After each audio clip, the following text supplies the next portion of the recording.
السلام علیکم ورحمۃ اللہ وبرکاتہ۔ اب ہم سورہ بقرہ شروع کر رہے ہیں۔ سورہ بقرہ قرآن شریف کی سب سے بڑی آیت ہے، اور اس میں جو ہے کہتے ہیں کہ پورے قرآن کا خلاصہ جو ہے وہ سورہ بقرہ میں ہے۔ سورہ بقرہ میں ہر چیز جو ہے پوائنٹ آؤٹ کر دی گئی ہے، پھر اسی کی ڈیٹیل میں پورے قرآن شریف میں جو ہے وہ ملے گی۔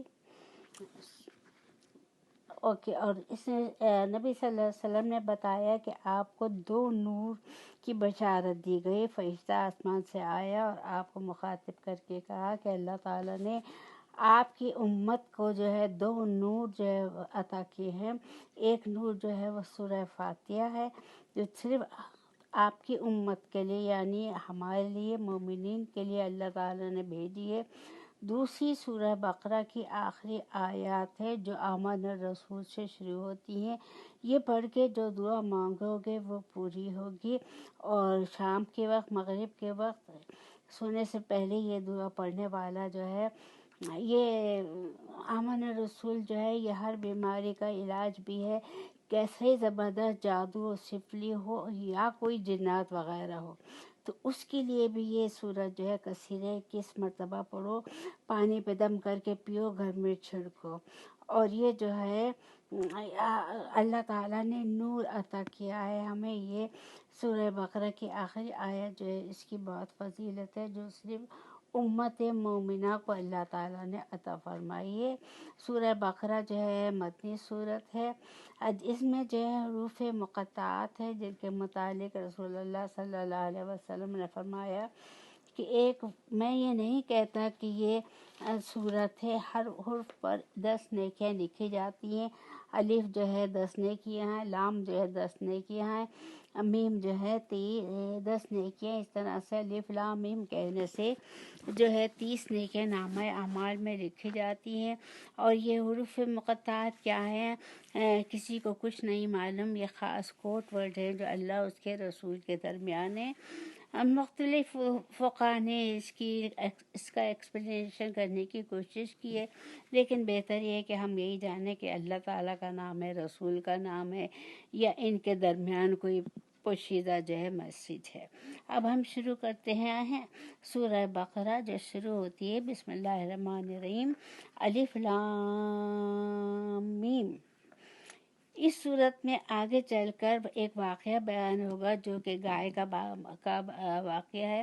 اس کو تو گائے کو عربک میں بقرہ کہتے ہیں، تو یہ سورہ بقرہ بھی اس کا نام سورہ بقرہ اسی لیے لکھا گیا ہے۔ جس گھر میں یہ پڑھی جاتی ہے اس گھر سے شیاطین جو ہے 3 دن کے لیے بھاگ جاتے ہیں، اس کے آس پاس کے گھر بھی جو ہے وہ محفوظ ہو جاتے ہیں۔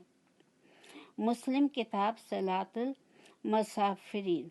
نزول کے اعتبار سے یہ مدنی دور کی ابتدائی صورتوں میں سے، البتہ اس کی بعض آیات حجۃ الوداع کے موقع پر نازل ہوئیں۔ بعض علماء کے نزدیک اس میں 1000 خبر، 1000 احکام، 1000 جو ہے منہیات یعنی کہ جن چیزوں سے ہمیں منع کیا گیا ہے۔ نبی صلی اللہ علیہ وسلم نے فرمایا کہ میں نہیں کہتا کہ الف لام میم جو ہے ایک حرف ہے، بلکہ الف ایک حرف ہے، لام دوسرا حرف ہے، میم تیسرا حرف ہے۔ ہر حرف پر 1 نیکی اور 1 نیکی کا اجر 10 گنا ہے۔ سنن ترمذی، کتاب فضائل قرآن۔ اس کے منزل من اللہ ہونے میں کوئی شک نہیں ہے، جیسے دوسرے مقام پر فرمایا تنزیل الکتاب لا ریب فی رب العالمین۔ الف لام میم سجدہ میں فرمایا۔ بعض علماء نے کہا ہے کہ یہ خبر بمعنی نہیں کہ ہے، اس میں شک نہ کرو۔ علاوہ ازیں اس میں جو واقعات بیان کیے گئے ہیں ان کی صداقت میں جو احکام اور مسائل بیان کیے گئے ہیں ان سے انسانیت کی فلاح اور نجات وابستہ ہے، اور جو عقائد توحید اور رسالت اور معاد میزے لائف آفٹر ڈیتھ کے بارے میں بیان کیے گئے ہیں ان کے برحق ہونے میں کوئی شک نہیں ہے۔ کہا کہ ہے الف لام میم ذالک الکتاب لا ریب فیہ، یہ وہ کتاب ہے کہ جس میں کوئی شک و شبہ نہیں ہے، فی ہے ہدن، اس کے اندر ہدایت ہے، للمتقین، متقین لوگوں کے لیے۔ ویسے تو یہ کتاب الہی تمام انسانوں کی ہدایت اور رہنمائی کے لیے نازل ہوئی ہے، لیکن اس چشمہ فیض سے سراب ہونے والے وہی لوگ ہیں جو آب حیات کے متلاشی اور خوف الہی سے سرشار ہے، جن کے دل مرے نہیں ہیں، جو اللہ کے بارگاہ میں کھڑے ہو کر جواب دہی کا احساس اس کی فکر ہی میں نہیں، بلکہ جس کے اندر ہدایت کی طلب ہو اور گمراہی سے بچنے کا جذبہ ہو۔ تو یہ انہی لوگوں کے لیے ہدایت ہے، اور یہ ہدایت اللہ تعالیٰ کی طرف سے آتی ہے، اور یہ کتاب جو ہے متقین کے لیے اللہ تعالیٰ نے بھیجی ہے۔ اس کے بعد کہا الذین یؤمنون بالغیب یقیمون الصلاۃ مما رزقناہم ينفقون۔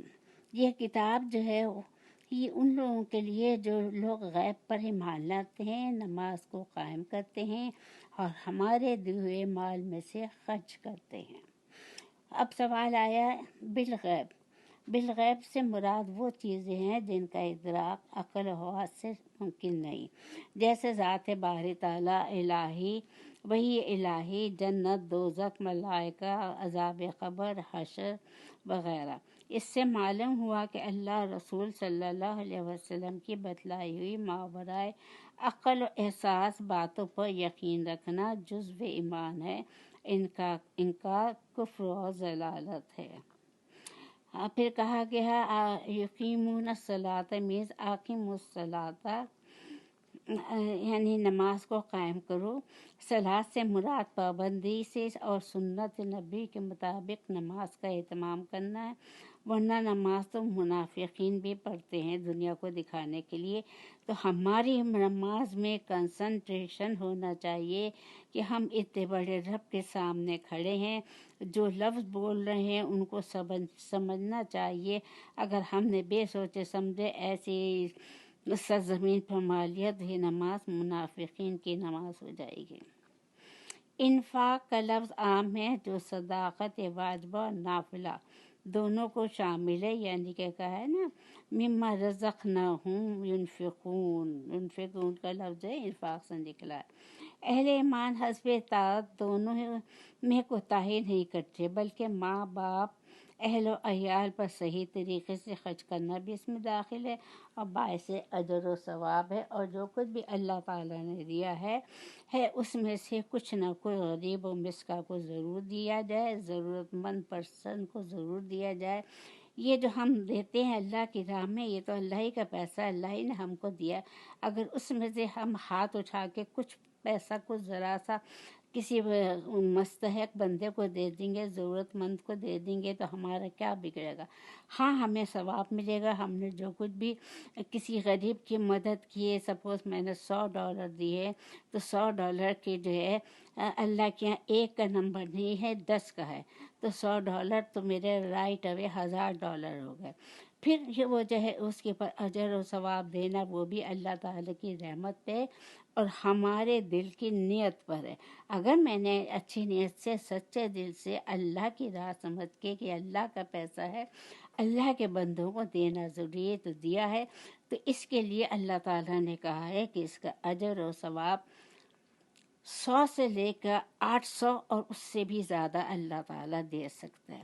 پھر اللہ کی راہ میں خرچ کرنے میں اس دنیا میں بھی اللہ تعالیٰ ہمارے رزق میں برکت دیتا ہے۔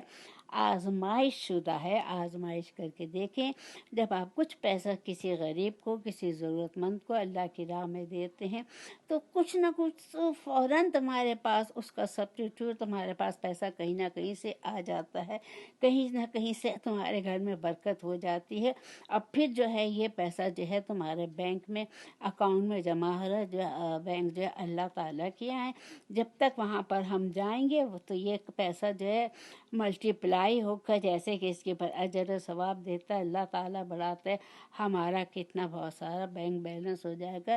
یہ سودا جو ہے نفع کا ہے، تو اللہ کے بینک میں پیسہ جمع کروانا شروع کر دو۔ پچھلی کتابوں پر ایمان لانا آگے ہے والذین یؤمنون بما انزل الیک وما انزل من قبلک وبالآخرۃ ہم یوقنون، اور جو لوگ ایمان لاتے ہیں اس پر جو آپ کی طرف اتارا گیا، جو آپ سے پہلے اتارا گیا، اور وہ آخرت پر بھی ایمان لاتے ہیں، یہ صفات و خوبیاں جو ہیں مومن لوگوں کی ہیں اور متقی لوگوں کی ہیں جو تقوی رکھتے ہیں۔ پچھلی کتابوں پر ایمان لانے کا مطلب یہ ہے کہ جو کتابیں انبیاء علیہ السلام پر نازل ہیں وہ سب سچی ہیں، مگر اب اپنی شکل میں دنیا میں پائی نہیں جاتی ہیں، نیز ان پر عمل بھی نہیں کیا جا سکتا۔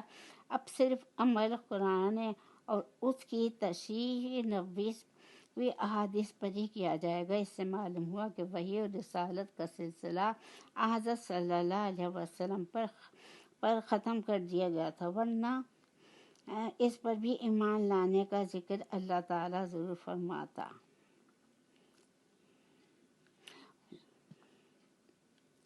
اولئک علی ھدی من ربہم واولئک ھم المفلحون۔ یہ ان اہل ایمان کا انجام بتایا گیا جو ایمان لانے کے بعد تقوی، عمل اور عقیدہ صحیح کا اہتمام کرتے ہیں۔ کہا گیا ہے کہ یہی لوگ ہیں جن کو رب کی طرف سے ہدایت ہے، یہی لوگ فلاح پانے والے اور نجات پانے والے ہیں۔ یہ لوگ وہ ہیں کہ جن کے ساتھ دنیا میں بھی خوشحالی اور سعادت و کامرانی مل جائے تو سبحان اللہ، ورنہ اصل کامیابی تو آخرت کی زندگی ہے۔ اس کے بعد اللہ تعالیٰ دوسرے گروہ کا ذکر فرماتا ہے جو صرف کافر ہی نہیں بلکہ اس کا کفر و عناد انتہا تک پہنچا ہوا ہے۔ اس کے بعد ان سے خیر، قبول اور اسلام کی توقع نہیں کہی جا سکتی۔ ان الذین کفروا سواء علیہم اانذرتم ام لم تنذرہم لا یؤمنون، یعنی کافروں کو آپ کا ڈرانا یا نہ ڈرانا برابر ہے، یہ لوگ ایمان نہیں لائیں گے۔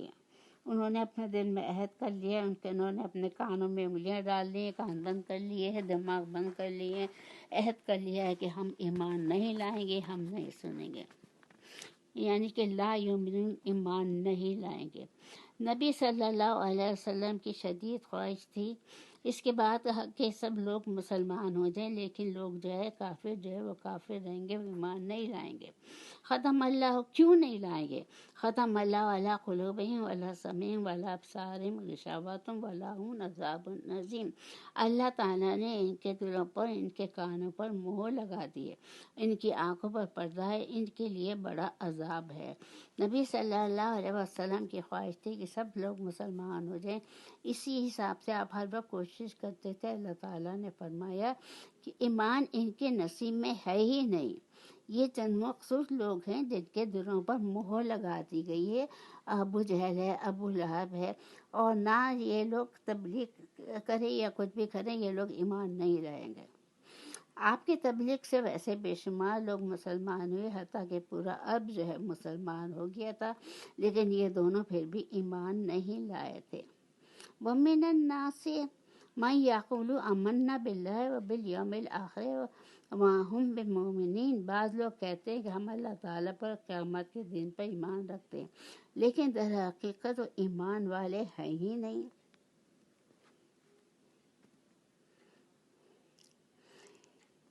ان کے عدم ایمان کی وجہ بیان کی گئی ہے کیونکہ یہ کفر و معصیت کے سلسلے کے ارتکاب میں ان کے دلوں میں نیکی اور ہدایت قبول کرنے کی استطاعت ہی نہیں ہے، ختم ہو چکی ہے۔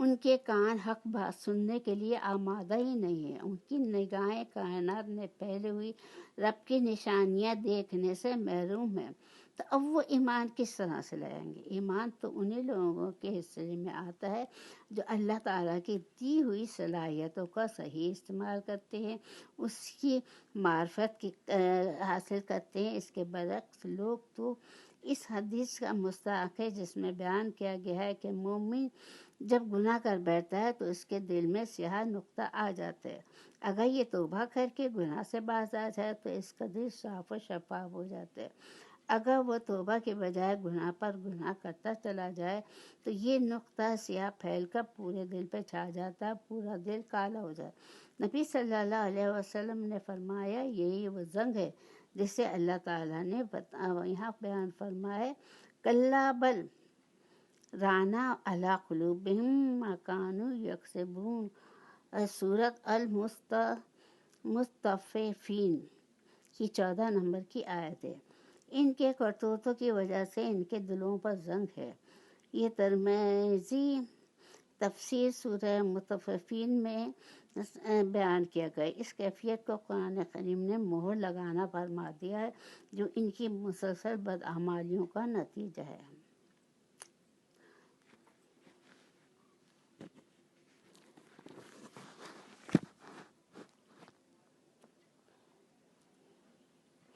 یہاں پر تیسرے گروہ کا تذکرہ بھی آ جاتا ہے، جو منافقین کہلاتے ہیں، جن کے دل تو ایمان سے محروم تھے، مگر وہ اہل ایمان کو فریب دینے کے لیے زبان سے ایمان کا اظہار کرتے تھے۔ اللہ تعالیٰ نے فرمایا وہ نہ اللہ کو دھوکہ دینے میں کامیاب ہوئے، بلکہ وہ تو سب کچھ جانتا ہے، اور نہ اہل ایمان کو بھی وہ بتا دیتا ہے، لیکن وہ خود دھوکے میں ہے، فریب میں ہے، کیونکہ اللہ تعالیٰ نے وحی کے ذریعے مسلمانوں کو ان کی فریب کاریوں سے آگاہ کر دیا ہے۔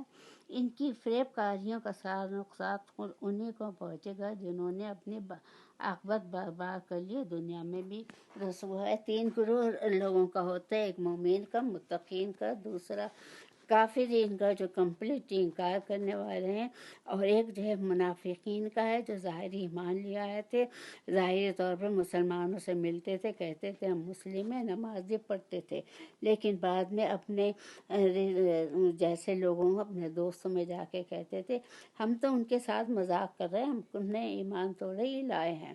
تو یہ جو ہے دوغلے لوگ ہوا کرتے تھے، یہ منافقین ہوتے تھے۔ ان کا درجہ دوزخ، ان کے لیے دوزخ کی آگ ہے، دوزخ کے اندر سب سے نچلے حصے میں منافقین جو ہے رہیں گے۔ یخادعون اللہ والذین آمنوا وما یخدعون الا انفسهم وما یشعرون۔ وہ اللہ تعالیٰ کو اور ایمان والوں کو دھوکہ دیتے ہیں، لیکن دراصل وہ خود اپنے آپ کو دھوکہ دے رہے ہیں، مگر سمجھتے نہیں ہیں۔ یہ ایک بیماری ہے کفر و نفاق کی، جس کی اصلاح کرنے کی فکر نہ کی جائے تو یہ بڑھتی ہی چلی جاتی ہے۔ اس طرح سے جھوٹ بولنا بھی منافقت کی علامات میں سے ہے، جس سے اجتناب کرنا چاہیے۔ ایکچولی ہم لوگوں کو جھوٹ سے کمپلیٹلی طور پر جو ہے اجتناب کرنا چاہیے، کیونکہ جھوٹ جو ہے وہی ہر برائی، ہر مصیبت، ہر بلا کی جڑ ہے۔ نبی صلی اللہ علیہ وسلم کے پاس ایک آدمی آیا کہ آپ مجھے بس صرف ایک بات بتا دیں تاکہ میں مومن بن جاؤں۔ آپ نے کہا تم جھوٹ نہیں بولنا۔ اس نے کہا یہ تو بڑی آسان بات ہے، میں نہیں بولوں گا۔ جب وہ گیا کہ جھوٹ نہیں بولنا ہے، اب وہ جو بھی کام کرنا چاہتا ہے تو یہ کہتا ہے یہ تو رسول اللہ صلی اللہ علیہ وسلم کو بتانا پڑے گا، میں جھوٹ کیسے بولوں؟ جو بھی کام اسے کرنا تھا، وہ کوئی بھی کام، یعنی جو برے کام وہ کرتا تھا وہ کوئی بھی نہیں کر سکا، اس وجہ سے کہ وہ جھوٹ نہیں بول سکتا۔ اور اس طرح سے اس کی جھوٹ نہ بولنے کی وجہ سے ساری بیماریاں، سارے برے کاموں سے وہ پاک ہو گیا، وہ نیک و صالح مومن بن گیا۔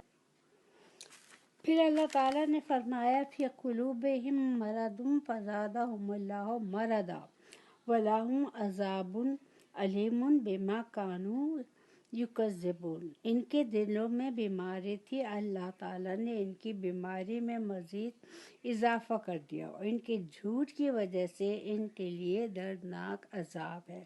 تو یہاں پر بھی جھوٹ کو ایمفیسائز کیا گیا ہے، اور یہی مشکل ہم لوگوں کی ہے کہ ہم لوگ جھوٹ اتنا بولتے ہیں کہ جس کی کچھ حد نہیں ہے۔ ہم جھوٹ بولتے ہیں، ہمارے بچے جھوٹ بولتے ہیں، تو اب آپ سوچ لیجئے کہ یہ دل کی بیماری ہے، اور جھوٹ کی وجہ سے ساری مصیبت، ساری پریشانیاں اور فساد پیدا ہوتے ہیں۔ وَإِذَا قِيلَ لَهُمْ تُفْسِدُوا فِي الْأَرْضِ قَالُوا إِنَّمَا نَحْنُ مُصْلِحُونَ۔ اور جب ان سے کہا جاتا ہے کہ زمین میں فساد نہ کرو تو وہ جواب دیتے کہ ہم تو اصلاح کرنے والے ہیں۔ فساد کا لفظ جو ہے صلاحون کی ضد ہے، یہ دونوں ایک دوسرے کے اپوزٹ ہے۔ کفر و معصیت سے زمین میں فساد پھیلتا ہے اور اطاعت الہی سے امن و سکون ملتا ہے۔ ہر دور کے منافقین کا کردار یہی رہا کہ پھیلاتے وہ فساد ہے اور وہ اشاعت منکرات کی کرتے ہیں، پامال جو ہے حدود الہی کو کرتے ہیں اور سمجھتے ہیں یا دعویٰ کرتے ہیں کہ بھئی وہ تو اصلاح کرنے والے، ترقی کے لیے کوشش ہے۔ اللہ تعالیٰ جو ہے ہمیں اس فساد سے، اس بیماری یعنی کہ نفاق کی بیماری اور جھوٹ سے ہمیں جو ہے محفوظ رکھے اور ہماری پریشانیوں کو دور کر دے۔ وَإِذَا قِيلَ لَهُمْ لَا تُفْسِدُوا فِي الْأَرْضِ قَالُوا إِنَّمَا نَحْنُ مُصْلِحُونَ۔ یہ وہی والی بات ہے جو ابھی میں نے بتائی تھی کہ وہ لوگ جو ہے فساد کرتے ہیں اور کہتے ہیں ہم تو اصلاح کرنے والے ہیں۔ أَلَا إِنَّهُمْ هُمُ الْمُفْسِدُونَ وَلَكِنْ لَا يَشْعُرُونَ۔ خبردار، یقیناً یہی لوگ فساد کرتے ہیں لیکن شعور اور سمجھ نہیں کرتے۔ ان منافقین نے صحابہ کو بیوقوف کہا ہے، آگے جا کے آئے گا۔ اصل فساد کرنے والے جو ہے یہ منافقین ہی ہے۔ وَإِذَا قِيلَ لَهُمْ آمِنُوا كَمَا آمَنَ النَّاسُ قَالُوا أَنُؤْمِنُ كَمَا آمَنَ السُّفَهَاءُ أَلَا إِنَّهُمْ هُمُ السُّفَهَاءُ وَلَكِنْ لَا يَعْلَمُونَ۔ اور جب ان سے کہا جاتا ہے کہ وہ لوگ یعنی صحابہ کی طرح تم بھی ایمان لے آؤ، ایمان میں پکے ہو جاؤ، آمنا صدقنا کہنے لگو، تو وہ جواب دیتے ہیں کہ ہم ایسا ایمان لائے جیسا کہ بے وقوف لاتے ہیں۔ خبردار ہو جاؤ۔ وَإِذَا لَقُوا الَّذِينَ آمَنُوا قَالُوا آمَنَّا وَإِذَا خَلَوْا إِلَىٰ شَيَاطِينِهِمْ قَالُوا إِنَّ مَعَكُمْ إِنَّمَا نَحْنُ مُسْتَهْزِئُونَ۔ جب ان سے کہا جاتا ہے کہ اور لوگوں یعنی صحابہ کے طرح ایمان لاؤ تو کہتے ہیں کہ ہم بھی بے وقوفوں کی طرح سے ایمان لائیں۔ صحابہ کرام کا ایمان تو سب سے بیسٹ تھا، ان کے جیسا ایمان لانے والا تو کوئی ہو ہی نہیں سکتا۔ ان کے سامنے رسول اللہ صلی اللہ علیہ وسلم تھے، قرآن تھا، احکامات اتر رہے تھے، جب کوئی حکم آتا تو اس کے اوپر عمل کرنا فوراً شروع کر دیتے اور پھر اس کے بعد دوسرے حکم کی تیاری کرتے، جب دوسرا حکم آتا تو وہ اس کے اوپر عمل کرنے لگتے۔ اور یہ منافقین جو ہیں ان کو جو ہے بیوقوف کہتے ہیں۔ یقیناً یہی بیوقوف ہے لیکن جانتے نہیں۔ اللہ تعالیٰ قرآن پاک میں فرماتا ہے، اور جب ایمان والوں سے ملتے ہیں تو کہتے ہیں کہ ہم بھی ایمان والے ہیں، اور جب اپنے بڑوں کے پاس جاتے ہیں تو کہتے ہیں کہ ہم تمہارے ساتھ تھے، ہم تو ان سے صرف مذاق کر رہے تھے۔ منافقین جو ہے دراصل جب مدینے میں آپ نے ہجرت کر کے آ گئے تو وہاں پر جو تھا زیادہ تر لوگ جو تھے منافقین تھے، یعنی کہ مدینے کے آدھے لوگ جو تھے وہ مسلمان تھے، سچے مسلمان تھے، لیکن آدھے لوگ مدینے کے جو ہے وہ منافقین تھے۔ انہوں نے آ کے اسلام تو قبول کر لیا تھا رسول اللہ صلی اللہ علیہ وسلم کے ساتھ، لیکن ان کے دلوں میں ایمان نہیں گیا تھا۔ تو اس لیے وہ کہتے تھے جب یہاں آتے تھے، آپ کی محفل ہوتی تھی اس میں آتے تھے، شریک ہوتے تھے اور پھر ایک دوسرے کو اشارہ کرتے تھے کہ یہاں سے کھسک لو، اور نظر بچا کے یہاں سے کھسک جاتے تھے، اور پھر اپنے جو ان کے محفل تھی ان کے اپنا جو گروپ تھا، یعنی گروپ تھا جو منافقوں کا گروپ تھا، تو ان میں جا کر کہتے تھے ارے ہم تو یوں ہی مذاق کر رہے ہیں، ہم کون سے مسلمان ہوئے ہیں، یہ تو ہم ان کو مطلب بیوقوف بنا رہے ہیں۔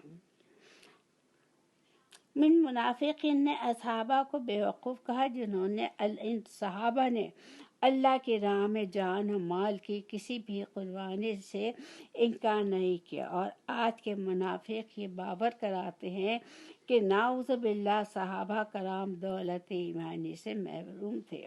اللہ تعالیٰ نے جدید و قدیم دونوں منافقین کی تردید فرمائی ہے۔ آج کل بھی منافقین پائے جاتے ہیں، وہی روپ میں ہیں کہ بڑے اللہ والے ہیں، نماز بھی پڑھ رہے ہیں، روزے بھی پڑھ رہے ہیں، قرآن بھی پڑھ رہے ہیں، لیکن اس کے ساتھ ہی ساتھ منافقت بھی کر رہے ہیں۔ فرمایا کسی اعلیٰ تر مقصد کے لیے دینی مفادات کو قربان کر دینا بے وقوفی نہیں ہے، عین عقل مندی اور شہادت ہے۔ صحابہ نے اسی شہادت مندی کا ثبوت مہیا کیا ہے، اس لیے وہ پکے مومن ہی نہیں بلکہ ایمان کے لیے ایک معیار اور کسوٹی ہیں۔ اب ایمان انہی کا معتبر ہوگا جو صحابہ کرام کی طرح ایمان لائیں۔ فَإِنْ آمَنُوا بِمِثْلِ مَا أَنْتُمْ بِهِ فَقَدِ اهْتَدَوْا۔ سورہ بقرہ 137 اس کا نمبر ہے۔ ظاہر ہے کہ نفع عاجل فوری فائدے کے لیے نفع اجل دیر سے ملنے والے کے فائدے کو نظر انداز کر دیا جاتا ہے۔ منافقین کی دراصل یہ عادت تھی کہ وہ فوری فائدہ چاہتے تھے اور وہ انتظار نہیں کرتے تھے۔ ظاہر ہے کہ جو مومن ایمان لائے گا، مومن ہوگا، وہ تو سچا ایماندار ہوگا، اس کی راہ میں مصیبتیں بھی آئیں گی، اس کی راہ میں مشکلیں بھی آئیں گی، فائدہ تو اس کا بعد میں اس کو حاصل ہوگا، اس دنیا میں حاصل ہوگا، یا بعض دفعہ اس دنیا میں ہی جو ہے تکلیفیں اٹھا کے، آزمائشیں اٹھا کے لوگ یہاں سے چلے جاتے ہیں، لیکن ان کا اجر جو ہے اللہ تعالیٰ کیا ہے۔ تو اس لیے کہتے ہیں دیر سے ملنے والے فائدے کو نظر انداز نہ کرنا چاہیے اور آخرت کی پائیداری اور دائمی زندگی کے مقابلے میں دنیا کی زندگی کو ترجیح نہیں دینا چاہیے۔ اللہ کے بجائے لوگوں سے ڈرنا پلے درجے کی صفحات بے وقوفی ہے، جس کا ارتکاب منافقین نے کیا، یہ ایک مسلمہ حقیقت سے ہے۔ شیاطین سے مراد جو ہے وہ سرداران قریش و یہود ہیں، جن کے ارادے پر، جن کے ایما پر وہ اسلام و مسلمانوں کے خلاف سازشیں کرتے تھے، یا منافقین کے اپنے سردار ہیں۔ اللہ یستہزی بہم ویمدہم فی طغیانہم یعمہون۔ اللہ تعالیٰ بھی ان سے مذاق کرتا ہے اور انہیں ان کی سرکشی اور بہکاوے میں اور بڑھاتا ہے۔ اللہ تعالیٰ کا تو ایک اصول ہے، جس طرف تم بڑھو گے وہ تمہیں اسی طرف بڑھا دیتا ہے۔ اللہ کے یہاں کوئی زبردستی نہیں ہے، لبرٹی ہے۔ اس دنیا میں ہمیں پوری لبرٹی دی ہے، تم جس راہ پہ جانا چاہتے ہو جاؤ، اس کا انجام بتا دیا کہ اس راہ پہ جاؤ گے، سیدھی راہ پہ جاؤ گے تو جنت تمہارا انجام ہوگا، اور بری راہ پہ جاؤ گے، الٹے راستے پہ جاؤ گے تو اس دنیا میں بھی خوار ہوگے، اور آخرت میں تو ایسے لوگوں کے لیے کچھ ہے ہی نہیں۔ مگر منافقین جو تھے، ان کی عجیب و غریب مینٹلٹی تھی، وہ ایکچولی قرآن کو، ایمان کو سمجھے ہی نہیں تھے، وہ ان چیزوں کو ایک طرح کا مذاق سمجھتے تھے۔ تو اللہ تعالیٰ نے بھی ان کے ساتھ مذاق کیا، ان کی جو ہے منافقت کو بڑھا دیا۔ اولئک الذین اشتروا الضلالۃ بالہدی فما ربحت تجارتہم وما کانوا مہتدین۔ یہ وہ لوگ ہیں جنہوں نے گمراہی کو ہدایت کے بدلے میں خرید لیا، پس نہ تو ان کی تجارت نے ان کو فائدہ پہنچایا اور نہ ہی یہ ہدایت والے ہو سکے۔ اللہ تعالیٰ بھی ان سے مذاق کرتا ہے۔ اس کا مطلب ایک تو یہ ہے کہ وہ جس طرح مسلمانوں کے ساتھ استہزاء کرتے تھے، یعنی کہ مذاق اڑاتے تھے اور جھوٹ بولتے تھے اور ہر بات میں ان کو غلط باتیں بتاتے تھے، ان کو گمراہ کرنے کی کوشش کرتے تھے، اللہ تعالیٰ بھی ان سے ایسا ہی معاملہ کرتے ہوئے انہیں ذلت و خوار میں مبتلا کرتا ہے۔ اس کو استہزاء سے تعبیر کرنا زبان کا اسلوب ہے، ورنہ حقیقتاً یہ استہزاء نہیں ہے، ان کے فعل استہزاء کی سزا ہے۔ جیسے کہا جزاء سیئات سیئات مثلھا، برائی کا بدلہ برائی، اسی کی مثل برائی ہے۔ میں برائی کے بدلے کو برائی کہا گیا ہے، یہاں پر برائی کے بدلے کو برائی کہا گیا ہے، حالانکہ وہ برائی نہیں ہے، ایک جائز فعل ہے۔ اسی طرح سے یخادعون اللہ وہو خادعوہم، اور اسی طرح سے مکر اللہ کی مختلف قرآن کی آیات ہیں جن میں اسی بات کو ایکسپلین کیا گیا ہے۔ دوسرا مطلب یہ ہے کہ قیامت والے دن اللہ تعالیٰ بھی ان سے مذاق کرے گا، جیسا کہ سورہ حدید کی آیت میں آیا ہے، یوم یقول المنافقون، الآیت میں وضاحت ہے۔ تجارت سے مراد ہدایت کو چھوڑ کر گمراہی اختیار کرنا ہے، جو سراسر گھاٹے کا سودا ہے۔ منافقین نے نفاق کا جامہ پہن کر یہی گھاٹے والی تجارت کی۔ کون سی تجارت؟ وہ منہ سے کہتے تھے کہ ہم مسلمان ہیں، نماز بھی پڑھتے تھے، روزے بھی پڑھتے تھے، لیکن دل سے وہ مومن نہیں ہوئے تھے، دل سے ایمان نہیں لائے تھے، وہ دوغلے لوگ تھے۔ لیکن یہ گھاٹا آخرت کا گھاٹا ہے، ضروری نہیں کہ دنیا میں ہی اس گھاٹے کا انہیں علم ہو جائے، بلکہ دنیا میں تو انفاق کے ذریعے سے انہیں جو فوری فائدہ حاصل ہوتا ہے اس پر وہ بڑے خوش ہو جاتے ہیں، اور اس کی بنیاد پر اپنے آپ کو بہت دانا عقل مند سمجھتے ہیں، اور مسلمانوں کے سمجھتے ہیں کہ ان کے پاس عقل نہیں ہے، کتنے بیوقوف ہیں، ایمان لائے ہیں، اللہ اس کے رسول کے لیے اپنا سب کچھ قربان کر رہے ہیں۔ مثلهم كمثل الذي استوقد نارا فلما أضاءت ما حوله ذهب الله بنورهم وتركهم في ظلمات لا يبصرون۔ ان کی مثال کن کی؟ منافقین کی مثال جو مدینے میں آنے کے بعد ظاہر ہوئے۔ ایکچولی مدینے میں آدھے جو ہے وہ یہودی لوگ رہا کرتے تھے۔ ان کی مثال اس شخص کی سی ہے کہ جس نے آگ جلائی، بس اس کے آس پاس کی چیزیں جو ہے وہ روشن ہو گئیں۔ اللہ تعالیٰ نے ان کے نور کو لے گیا، یعنی اللہ تعالیٰ ان کی روشنی کو لے گیا اور انہیں اندھیروں میں چھوڑ دیا جو نہیں دیکھتے۔ اس کے متعلق عبداللہ بن مسعود اور دیگر صحابہ نے یہ بیان کیا ہے کہ نبی صلی اللہ علیہ وسلم جب مدینے میں تشریف لائے تو کچھ لوگ مسلمان ہو گئے، لیکن بعد میں جلدی منافق ہو گئے۔ وہی بات جو میں نے آپ کو بھی بتائی تھی اس سے پہلے، وہی بات ہم پھر بتا رہے ہیں تاکہ ہمارے دماغ میں دل میں اچھی طرح سے یہ بات بیٹھ جائے کہ منافقت جو ہے بہت بری چیز ہے۔ ہم بھی بہت دفعہ منافقت کر جاتے ہیں، ہمیں اس کا احساس نہیں ہے کہ ہم کس وقت کیا کہہ رہے ہیں۔ تو ہم اپنے آپ کو چیک کریں کہ کہیں ہم سے کوئی ایسی بات نہ ہو جائے جس میں نفاق ہو، کیونکہ منافقین جو ہے دوزخ کے سب سے نچلے درجے میں ہوں گے اور ان کے لیے بہت بہت برا عذاب ہے۔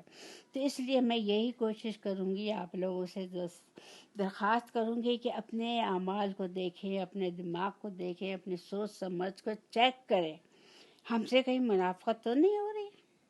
ان کی مثال اس شخص کی ہے جو اندھیرے میں تھا، اس نے روشنی جلائی یعنی آگ جلائی، جس سے اس کے چاروں طرف روشنی ہو گئی، اب وہ مفید اور نقصان دہ چیزیں اس پر واضح ہونے لگ گئی۔ تھوڑی سی روشنی آئی یعنی کہ وہ رسول اللہ کی محفل میں آ کر بیٹھتے تھے، تھوڑی سی دیر کے لیے مومن ہو جاتے تھے تو ان کی آنکھیں کھلنے لگتی تھیں، دفعتاً وہ روشنی بجھ گئی، یعنی کہ اللہ تعالیٰ نے وہ روشنی بجھا دی، جیسا اللہ تعالیٰ نے کہا نا، ان کے نور کو لے گیا اور انہیں اندھیروں میں چھوڑ دیا جو نہیں دیکھتے۔ تو وہ روشنی بجھ گئی جب حسب تاریکیوں میں گر گیا، چاروں طرف ان کے اندھیرا ہو گیا۔ یہی حال منافقین تھا، وہ پہلے مشرک کی تاریک میں تھے، مسلمان ہوئے تو روشنی میں آئے، حلال و حرام خیر و شر کو پہچان گئے۔ ہمیں بھی یہ چیز دیکھنا ضروری ہے کہ کیا خیر ہے، کیا شر ہے، کیا حلال ہے، کیا حرام ہے، کہیں میں کھانے میں کوئی حرام چیز تو نہیں کھا رہی، کہیں میری آمدنی، میرا ذریعہ معاش، اس میں منافقت تو نہیں ہے، کوئی غلط کام تو میں نہیں کر رہی، کہیں میرے تجارت میں حساب کتاب میں سود تو نہیں آ رہا، کہیں میری روٹی روزی میں مجھ سے کوئی غلط کام تو نہیں ہو رہا جس سے میری جو ہے حلال حرام حرام حلال ہو گیا ہو۔ ہمیں بہت زیادہ اپنے آپ کو چیک کرنے کی ضرورت ہے۔ پھر دوبارہ کفر و نفاق کی طرف لوٹ گئے تو ساری روشنی جاتے رہی۔ یہ فتح القدیر میں لکھا ہے۔ منافقین کے ایک دوسرے گروہ کا ذکر ہے جس پر کبھی حق واضح ہوتا ہے اور کبھی اس کی بابت وہ شک میں مبتلا ہو جاتے ہیں۔ بس ان کے دل جو ہے شک میں تردد میں رہتے ہیں اس بارش کی طرح جو اندھیروں میں شکوک و کفر اور نماق سے اترتی ہے۔ جب گرج چمک سے اس کے بادل گونجتے ہیں حتیٰ کہ وہ خوف کے مارے اپنی انگلیوں کو کانوں میں ٹھوس لیتے ہیں۔ دراصل کہا گیا ہے ذہب اللہ بنورہم، لے گیا اللہ تعالیٰ ان کی روشنی، وترکہم فی ظلمات، اور ان کو چھوڑ دیا اندھیروں میں تاریکی میں، لا یبصرون، اور وہ نہیں دیکھتے، صم بکم عمی فہم لا یرجعون، کیونکہ وہ بہرے ہیں، گونگے ہیں، اندھے ہیں، بس وہ نہیں سمجھنے والے، وہ نہیں لوٹ کے آنے والے۔ لیکن یہ تدبیریں، یہ خوف و دہشت انہیں اللہ کی گرفت سے نہیں بچا سکے گا۔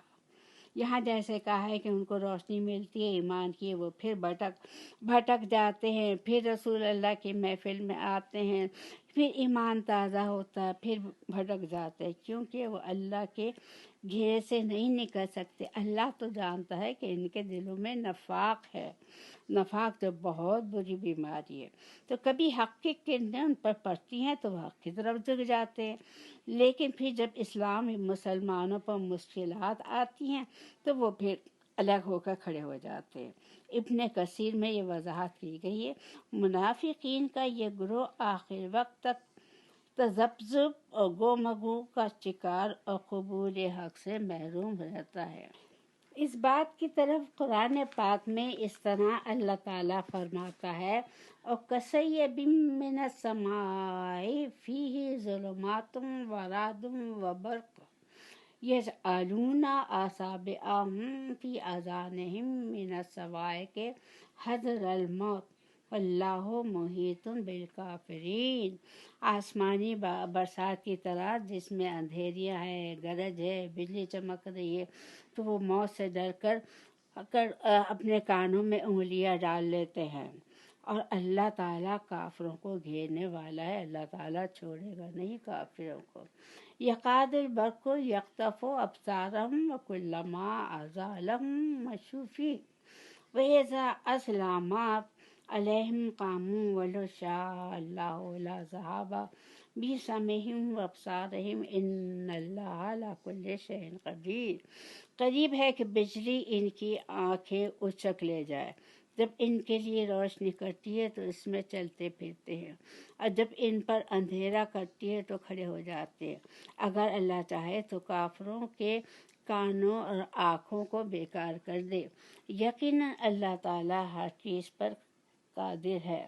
یہی کہا جاتا ہے کہ جو لوگ قرآن نہیں پڑھتے، قرآن کی تلاوت نہیں کرتے، کچھ لوگوں نے تو قرآن پڑھنا سیکھا ہی نہیں ہے، قرآن نہیں پڑھتے، اس کو سمجھتے نہیں، اس پر عمل نہیں کرتے، تو ان لوگوں کا حال یہی ہوگا جب ہم کھڑے ہوں گے تو ان کی آنکھیں جو ہیں بے نور ہوں گی، ان کی آنکھوں میں نور نہیں ہوگا، کیونکہ انہوں نے قرآن نہیں پڑھا تھا۔ اب وہ اندھیرے میں کھڑے ہوں گے، ذرا سی ان کو روشنی ملے گی، کوئی دیندار وہاں سے گزرے گا تو اس کی روشنی ہوگی، تو اس میں وہ چلنے لگیں گے، پھر اندھیرا ہو جائے گا، پھر وہ کھڑے رہ جائیں گے، پھر وہ دیکھیں گے کہ کوئی نیک صالح انسان وہاں سے گزرا ہے تو اس کی روشنی ہوگی، اور پھر وہ اسی طرح سے اندھیرے میں کھڑے رہیں گے۔ وہ اللہ تعالیٰ سے پوچھیں یا اللہ تعالیٰ ہم دنیا میں تو آنکھوں والے تھے، یہاں ہمیں کیا ہو گیا؟ تو اس کا جواب یہ ملے گا کہ تم قرآن کو نہیں پڑھتے تھے۔ قرآن اللہ کا نور ہے، قرآن اللہ کی ہدایت ہے، قرآن ہمارے دل کی روشنی ہے۔ ہم قرآن پڑھیں گے تو اس سے ہماری آنکھوں میں نور آئے گا۔ لوگوں کی آئی سائٹ خراب ہو جاتی ہے، شکوہ شکایت ہے کہ ہمیں صاف نظر نہیں آتا۔ کہاں سے صاف نظر آئے گا جب ہم نے قرآن کو پڑھنا چھوڑ دیا؟ قرآن میں جو لکھا ہوا ہے وہ اللہ تعالیٰ کے نور سے لکھا ہوا ہے۔ جب ہم قرآن کو پڑھتے ہیں تو اللہ تعالیٰ کا نور ہماری آنکھوں میں جاتا ہے، ہمارے دل اور دماغ میں جاتا ہے، ہمارے دل اور دماغ کو روشنی ملتی ہے۔ تو میں اپنے بھائی بہنوں سے سب سے یہی درخواست کروں گی، پلیز ابھی بھی وقت ہے، قرآن کو پڑھنا، سمجھنا اور اس پر عمل کرنا شروع کر دیں کہ اس سے پہلے کہ ہم اوپر چلے جائیں، اس سے پہلے کہ ہم دنیا سے چلے جائیں، سارا ہمارا سلسلہ جو ہے وہ ختم ہو جائے۔ اس چیز کے متعلق اللہ تعالیٰ خود قرآن پاک میں فرماتا ہے، یا ایھا الناس اعبدوا ربکم الذی خلقکم والذین من قبلکم لعلکم تتقون۔ اے لوگو، اپنے اس رب کی عبادت کرو جس نے تمہیں اور تم سے پہلے لوگوں کو پیدا کیا، یہی تمہارا بچاؤ ہے، یعنی کہ قرآن ہی تمہارا بچاؤ ہے۔ قرآن پڑھو، سمجھو، اس پر عمل کرو۔ پھر کہا اللہ تعالیٰ نے، الذین جعل لکم الارض فراشا والسماء بناء وانزل من السماء ماء فاخرج به من الثمرات رزقا لکم فلا تجعلوا للہ اندادا وانتم تعلمون۔ جس نے تمہارے لیے زمین کو فرش اور آسمان کو چھت بنایا، تمہارے لیے آسمان سے پانی اتارا، پھر اس سے پھل پیدا کیے اور تمہیں روزی دی، خبردار باوجود جاننے کے اللہ کے شریک نہ مقرر کرنا۔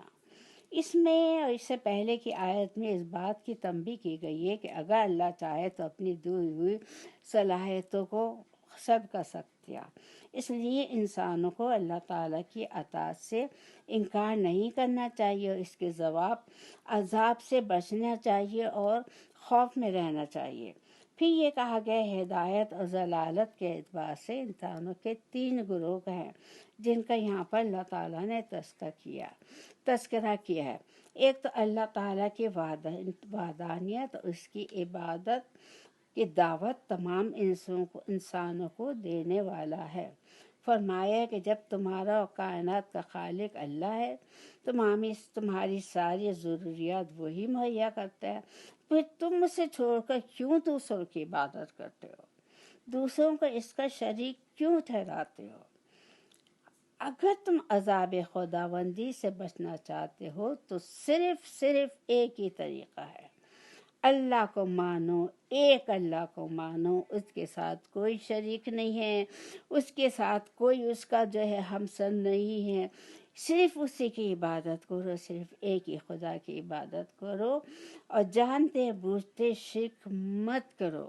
تو ہمیں بھی اپنے اعمال کو دیکھنا ہے، یا اللہ مجھے بھی اور میری ساری قوم کو، سارے مسلمین مسلمات کو، مومنین مومنات کو ہدایت دے دے، ہمیں عقل دے دے، سمجھ دے دے کہ ہم سے کوئی غلطی نہ ہو جائے، ہم سے کوئی شک نہ ہو جائے، ہم ایک ہی اللہ کو مانیں، اس کے ساتھ کسی کو شامل نہ کریں۔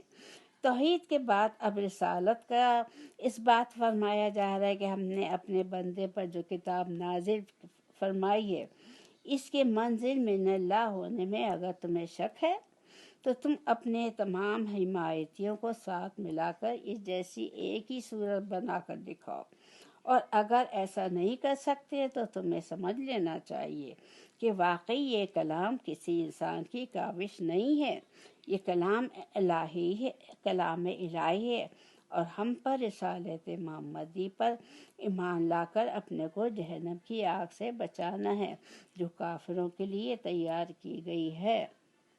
اللہ تعالیٰ نے قرآن شریف میں فرمایا، وَإِن كُنتُمْ فِي رَيْبٍ مِّمَّا نَزَّلْنَا عَلَىٰ عَبْدِنَا فَأْتُوا بِسُورَةٍ مِّن مِّثْلِهِ وَادْعُوا شُهَدَاءَكُم مِّن دُونِ اللَّهِ إِن كُنتُمْ صَادِقِينَ۔ ہم نے جو کچھ اپنے بندے پر اتارا ہے، اس میں اگر تمہیں شک ہو اور اگر تم سچے ہو تو جیسی ایک صورت لے آؤ۔ تمہیں اختیار ہے کہ اللہ تعالیٰ کے سوا اپنے سارے مددگاروں کو بلا لو۔ فَإِن لَّمْ تَفْعَلُوا وَلَن تَفْعَلُوا فَاتَّقُوا النَّارَ الَّتِي وَقُودُهَا۔ بس اگر تم گئے اور تم ہرگز نہیں لا سکتے۔ تو اے ایمان والوں، اس آگ سے بچو جس کا ایندھن انسان اور پتھر ہے، جو کافروں کے لیے تیار کی گئی ہے۔ کہا ہے فَاتَّقُوا النَّارَ الَّتِي وَقُودُهَا النَّاسُ وَالْحِجَارَةُ أُعِدَّتْ لِلْكَافِرِينَ۔ اے مومنو، اس آگ سے بچو جس کا ایندھن انسان اور پتھر ہے، یعنی کہ وہ کافروں کے لیے تیار کی گئی ہے۔ اے اللہ پاک ہمیں ہدایت دے دے، ہمیں اپنے حفظ امان میں رکھے۔ واقعی میں یہ کلام کسی انسان کی کاوش نہیں ہے، کلام الہی ہے۔ ہم پر اور رسالت محمدی پر ایمان نہ لا کر ہم اپنے کو جہنم کی آگ سے بچائیں جو کافروں کے لیے تیار کی گئی ہے۔ یہ قرآن کریم کی صداقت کی ایک اور دلیل ہے۔ عرب و عجم کے تمام کافروں کو چیلنج دیا جا رہا ہے کہ اس کے جیسی کوئی ایک مثل لے آؤ تو اس کا جواب دینے سے قاصر ہے، یعنی قیامت تک وہ قاصر رہیں گے۔ پتھر سے مراد ابن عباس نے گندک کے پتھر بتائے ہیں۔ عباس حضرات کے نزدیک پتھر کے وہ اصنام یعنی کہ یہ بت ہے جنہیں جہنم کا ایندھن بنایا جائے گا اور جن کی لوگ دنیا میں پرستش کرتے ہیں، جیسا کہ قرآن پاک میں فرمایا وَإِنَّكُمْ وَمَا تَعْبُدُونَ مِن دُونِ اللَّهِ حسب جہنم۔ سورہ انبیاء کی 98 آیت ہے۔ تم اور جن کی تم عبادت کرتے ہو سب جہنم کا ایندھن ہوں گے۔ اس سے یہ معلوم ہوا کہ جہنم اصل میں کافروں مشرکوں کے لیے تیار کی ہے۔ دوسری یہ بات ہے کہ معلوم ہوئی کہ جہنم اور دوزخ کا وجود ہے۔ بعض لوگ تو اس سے انکار کرتے ہیں کہ دیر از نو جہنم، دیر از نو جنت، دس از دا اونلی لائف، جو اس وقت بھی ثابت ہے، یعنی سلف امت کا عقیدہ ہے۔ یہ تمثیلی چیزیں نہیں ہیں جیسا کہ بعض منکرین حدیث یہ بات بتانا چاہتے ہیں۔ بات وہی آ گئی کہ نہ ہم قرآن پڑھتے ہیں، نہ ہم سمجھتے ہیں اور نہ ہم اس پر عمل کرنے کی کوشش کرتے ہیں۔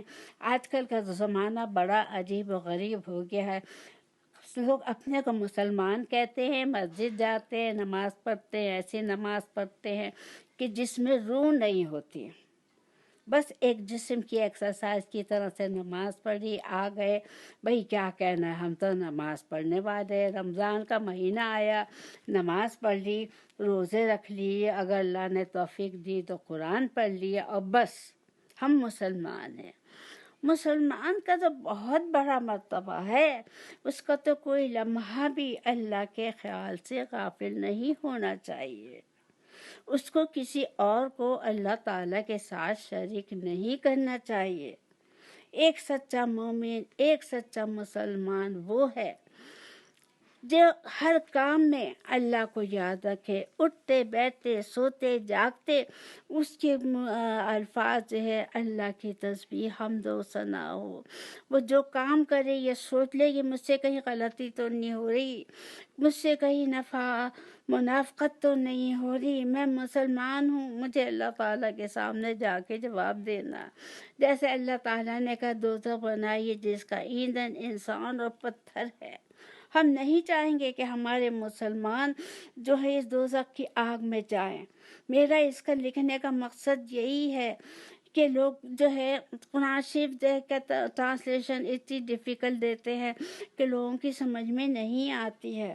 تو میرا مقصد یہی ہے کہ میں چاہ رہی ہوں لوگوں کو سمجھاؤں کہ ہم اپنی آنکھیں کھولیں، ہم اپنا ہر ایکشن چیک کرتے رہیں کہ ہم کیا کر رہے ہیں، ہم سے کوئی غلطی تو نہیں ہو رہی، ہم سے کوئی شرک تو نہیں ہو رہا، اور اپنے کو بالکل خالص کر کے اپنے دین میں جو ہے وہ شامل ہو جائیں۔ جیسے سورہ بقرہ میں اللہ تعالیٰ نے خود کہا ہے کہ پوری طرح سے دین میں داخل ہو جاؤ۔ اس کا یہی ہے کہ آنکھ کھلے تو اللہ اس کے رسول کا نام لیں، سونے کے لیے بستر میں جائیں تو اللہ اس کے رسول کا نام لیں، دن میں اٹھتے بیٹھ ہم اللہ تعالیٰ کی حمد و ثنا کریں، اور نماز جو ہے صحیح نماز دل لگا کے پراپرلی جو ہے پڑھنے کی کوشش کریں۔ اللہ تعالیٰ مجھے بھی توفیق عطا فرمائے اور میرے سارے مسلمین مسلمات مومنین مومنات کو توفیق عطا۔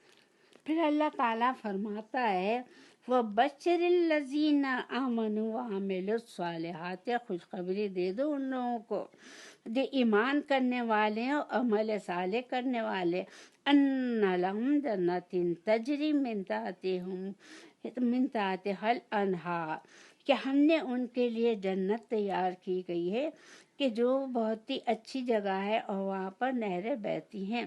وہ جن کی کہا اللہ تعالیٰ نے ایمان والوں نیک عمل کرنے والوں ان کی جنت کی خوشخبری دو جن کے نیچے نہریں بہہ رہی ہیں۔ جب کبھی وہ پھلوں کا رزق دیے جائیں گے، ہم شکل لائے جائیں گے تو کہیں گے کہ یہ وہی ہے جو ہم سے پہلے دیے گئے تھے، اور ان کے لیے بیویاں بھی ہیں ستری، اور وہ ان جنتوں میں ہمیشہ رہنے والے ہیں۔ اس بات کو اللہ تعالیٰ نے ایسے کہا کلما رزقوا منہا من ثمرات رزقا وقالوا ھذا الذی رزقنا من قبل وَأَتُوا بِهِ مُتَشَابِهًا، یعنی کہ ان کو پھل جو دیے جائیں گے ایسے دیے جائیں گے جیسے ہم یہاں پر کھاتے ہیں۔ ہم یہ شگو ہے یہ تو وہی پھل ہے جو ہم دنیا میں کھایا کرتے تھے، لیکن ایکچولی وہ پھل وہ نہیں ہوگا۔ وَلَهُمْ فِيهَا أَزْوَاجٌ مُطَهَّرَةٌ، اور وہاں پر ان کی بیویاں ہوں گی جو نیک اور صالح اور پاک ہوں گی۔ وَهُمْ فِيهَا خَالِدُونَ، سب سے بیسٹ بات جو ہے کہ وہ اس میں ہمیشہ کے لیے رہنے والے ہوں۔ کتنا اچھا انعام اللہ تعالیٰ مومنوں کو دے رہا ہے، کتنا اچھا انعام جو ہے اللہ تعالیٰ ہمیں دے رہا ہے، ہمیں جنت۔ جنت تو ایسی خوبصورت چیز ہے، ایسی جگہ ہے کہ انسان سوچ نہیں سکتا۔ یہ تھوڑی سی باتیں تو اللہ تعالیٰ نے انسان کے کو سمجھانے کے لیے جنت کے متعلق بتا دی ہیں، لیکن جنت تو ایسی جگہ ہے کہ ہمارا دماغ ذہن جا ہی نہیں سکتا۔ بس اللہ تعالیٰ ہمیں قرآن کو پڑھ کے سمجھنے اور عمل کرنے کی توفیق دے دے۔ جیسے کہا گیا اعملوا الصالحات، میں ایمان لاؤں گی تو ایمان کو کیسے ظاہر کروں گی؟ جب میرے عمل صالح ہوں گے، یعنی کہ میں جو کچھ بھی کام کرتی ہوں میرے اعمال جو ہوں گے ان سے یہ ظاہر ہوگا کہ بھئی میں مومن ہوں۔ اب آج کل کیا ہوتا ہے، ہاں جی ہم مومن ہیں، ہم مسلم ہیں، لیکن اعمال دیکھو تو دنیا میں کھوئے ہوئے ہیں، ان کے اعمال ایک مومن اور مسلم کے ہے ہی نہیں۔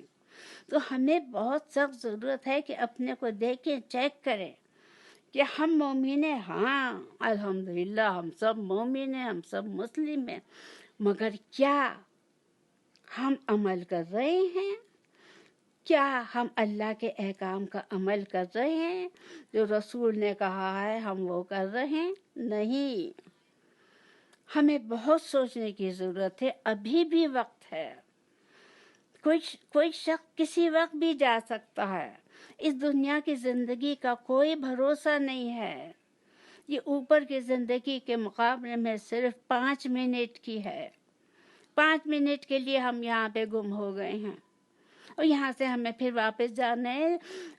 امام غزالی کی میعاد سعادت میں کہتے ہیں کہ ایک لوگ جا رہے ہیں، کشتی میں جا رہے ہیں، راستے میں رک کے ایک جگہ نظر آئی کہ یہاں جا کے ذرا واش روم وغیرہ ہو جائے اور فریشن اپ ہو جائے۔ وہ جزیرہ جو ہے، وہ جگہ جو ہے بڑی خوبصورت ہے ظاہرہ طور پہ، تو کچھ لوگ اس خوبصورت جزیرے میں گم ہو جاتے ہیں، وہ بالکل ہی بھول جاتے ہیں کہ ہمیں واپس جانا ہے۔ کچھ لوگ اس میں سے یہ کرتے ہیں کہ وہاں سے اچھی چیزیں جمع کرنا شروع کر دیتے ہیں۔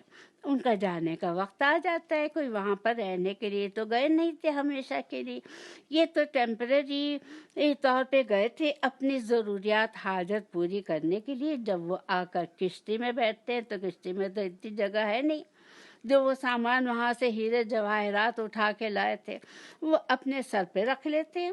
تھوڑی دیر آگے جانے کے بعد جو چیزیں وہ اس جزیرے سے اٹھا کر لائے تھے وہ سڑنے لگتی ہیں، گلنے لگتی ہیں، بدبو آنے لگتی ہیں۔ اب وہ اس مشکل میں ہے کہ کیا کریں۔ وہ اس گندگی کے ساتھ وہ جا رہے ہیں اور یہ کشتی جو ہے یہ تو جنت کی طرف جا رہی ہے۔ تو بڑی اچھی اگزامپل امام غزالی نے دی۔ ہمیں سوچنے کی ضرورت ہے کہ اس دنیا میں دل لگا کے نہ بیٹھیں۔ یہ دنیا تو ہمیں بنائی گئی ہے ہمیں اٹیک کرنے کے لیے، تاکہ اللہ تعالیٰ ہمارا امتحان لے لے اور ہم یہاں پر اچھے اعمال کر کے اللہ تعالیٰ کے سامنے سرخوری ہو جائیں۔ پھر ہمیں تو ہمیشہ کے لیے جنت میں رہنا ہے، اس دنیا میں تو ہمیں نہیں رہنا ہے۔ اس دنیا میں کیا ہے؟ گندگی ہے، غلاظت ہے، کوئی اچھی چیز نہیں ہے۔ رسول اللہ صلی اللہ علیہ وسلم اور صحابہ کے ساتھ جا رہے تھے، ایک کوڑے کے ڈھیر پہ ایک بکری کا بچہ مرا ہوا نظر آیا، کان کٹا۔ آپ نے کہا اس کو کون خریدے گا؟ صحابہ نے کہا کہ ہم کیوں اس کو خریدیں گے، اس گلے سڑے کو؟ تو آپ نے فرمایا رسول اللہ صلی اللہ علیہ وسلم میں کہ دنیا جو ہے وہ یہ گلے ہوئے سڑے ہوئے بچڑے کی طرح سے ہے، جس کی کوئی حیثیت تمہاری نظر میں اب نہیں ہے، اللہ کی نظر میں دنیا کی کوئی حیثیت نہیں ہے۔ وہ ایک مکھی کے پر کے برابر بھی اللہ کی نظر میں اس کی حیثیت نہیں ہے۔ یہ دنیا جو ہے وہ کافرین، مشرکین کے لیے، منافقین کے لیے بنائی گئی ہے، جن کا انجام جو ہے دوزخ ہے، جو دوزخ کا پتھر ہے، جن سے دوزخ جلائی جائے گی۔ ہم مومنین مسلمین کے لیے نہیں ہے۔ پلیز ہوش میں آئے، سوچیں ہم کیا کر رہے ہیں۔ ہم مومن ہیں، ہم مسلمین ہیں، ہم اپنے اعمال کو چیک کریں، اللہ اس کے رسول کی ہدایات پر، احکامات پر عمل کریں۔ ابھی بھی وقت ہے، ہم اپنے کو سنبھال سکتے ہیں۔ قرآن پاک کی اسی بات کو کہ ایمان کے ساتھ عمل صالح کا ذکر کیا ہے، اس طرح سے واضح کیا ہے کہ ایمان اور عمل صالح دونوں ایک دوسرے کے ساتھ ہیں۔ عمل صالح کے بغیر ایمان سے کوئی فائدہ نہیں ہے، ایمان کے بغیر عمل کا بھی کوئی فائدہ نہیں ہے، اور یہ اللہ کے یہاں جو ہے اہمیت نہیں رکھتا۔ اور عمل صالح کیا ہے؟ جو سنت کے مطابق ہو، خالص رضائے الہی کی نیت سے کیا جائے۔ خلاف سنت عمل بھی مقبول ہے، اور نمود و نمائش ریاکاری کے لیے عمل بھی مردود ہے۔ ہم کیا کرتے ہیں؟ ہر کام دنیا کو دکھانے کے لیے، شو بازی کے لیے کرتے ہیں۔ کسی کو کچھ پیسہ بھی دیں گے تو دنیا کو دکھائیں گے کہ دیکھو جی ہم نے اس کو پیسہ دیا ہے۔ کسی غریب کی بچی کی شادی کرائیں گے تو ساری دنیا میں اس کو شہرت کریں گے۔ اللہ تعالیٰ مجھے ہدایت دے دے۔ متشابہہ کا مقصد یہ ہے کہ اس کے مانند ہیں، کا مطلب یا تو جنت کے تمام میووں کا آپس میں ہم شکل ہونا ہے، یا دنیا کے میووں کا ہم شکل ہونا ہے۔ تاہاں یہ مشابہت صرف شکل یا نام کی حد تک ہی ہوگی، ورنہ جنت کے میووں کے مزے اور ذائقے تو ایسے اچھے ہوں گے کہ انسان سوچ نہیں سکتا۔ جنت کی نعمتوں کے متعلق صحیح بخاری میں لکھا ہے، تفسیر الف لام میم سجدہ کے اس میں، کہ نہ کسی آنکھ نے انہیں دیکھا، نہ کسی کان نے اس کی بات سنا، اور دیکھنا سننا تو کجا کسی انسان کے دل میں اس کا گمان بھی نہیں آ سکتا۔ اب پھر یہ ہے کہ وہاں پر جیسے کہا ہے نا پاک بیویاں ہوں گی، تو پاک بیویوں کا مقصد یہ بھی ہے کہ وہ دنیا کی علائش ہو، جو عورتوں کے مخصوص دن آتے ہیں، مہینے میں 5 اور 7 دن آتے ہیں، جب وہ ناپاک ہو جاتی ہیں تو عورتوں کے سے یہ ساری چیزیں جو ہے وہ ختم کر دی جائیں گی۔ لفظ خالدون استعمال کیا گیا ہے۔ خالدون کا سنگل جو ہے وہ خلودون ہے۔ خلودون کے معنی ہے ہمیشگی۔ اہل جنت ہمیشہ کے لیے جنت میں رہیں گے، وہ خوش رہیں گے، اور اہل دوزخ ہمیشہ کے لیے جہنم میں رہیں گے اور مبتلا عذاب رہیں گے۔ حدیث میں ہے جنت اور جہنم میں جانے کے بعد ایک فرشتہ اعلان کرے گا، اے جہنمیوں اب موت نہیں ہے، اور اے جنتیوں اب موت نہیں ہے۔ جو شخص جس حالت میں اسی حالت میں ہمیشہ رہے گا۔ صحیح بخاری کی حدیث ہے۔ اور جب اللہ تعالیٰ دلائل قاطعہ سے قرآن کا معجزہ ہونا ثابت کر دے تو کفار نے ایک دوسرے طریقے سے جو ہے بہانے بنانے شروع کر دیے، اعتراضات کرنا شروع کر دیا. جیسے کہ اللہ تعالیٰ فرماتا ہے ان اللہ لا یستحی ان یضرب، یا یقیناً اللہ کسی مثال کے بیان کرنے سے نہیں شرماتا.